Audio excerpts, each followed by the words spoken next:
I heard an interesting observation the other day that hit me between the eyes. Human unhappiness is the result of self-pity.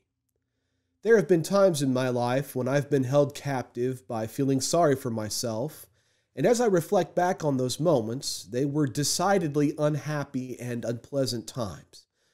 I know some people struggle with depression, and demons of self-pity plague them. Believe me, you have my sympathy.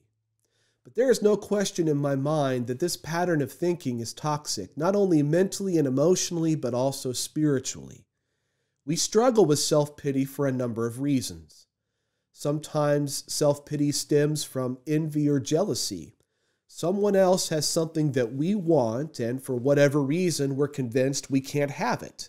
So we resort to feeling sorry for ourselves.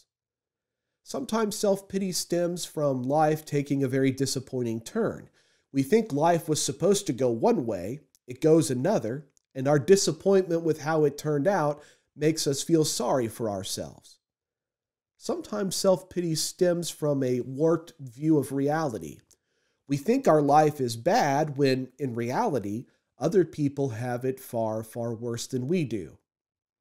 And sometimes we become trapped in a cycle of self-pity. We are held captive by feeling sorry for ourselves, and we don't want it to stop. We want to stay stuck. We don't want to escape.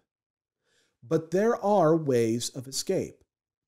The writer of Hebrews urges, "Lift your drooping hands and strengthen your weak knees and make straight paths for your feet, so that what is lame may not be put out of joint, but rather be healed." We have the power to decide that we will go a different way. Part of that means identifying the weaknesses that lead us to self-pity, confronting those weaknesses, and doing something about them. That's one thing we can do to escape from self-pity.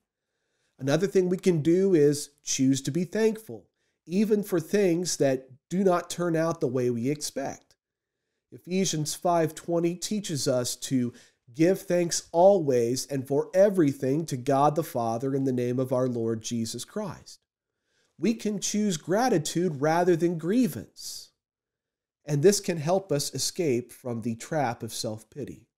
And another way we can escape from self-pity is to think of others more and of ourselves less often.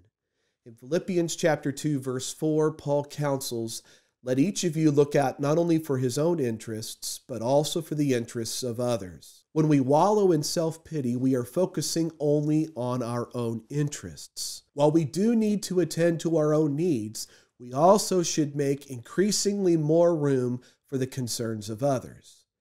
As C.S. Lewis said, humility is not thinking less of yourself, it's thinking of yourself less.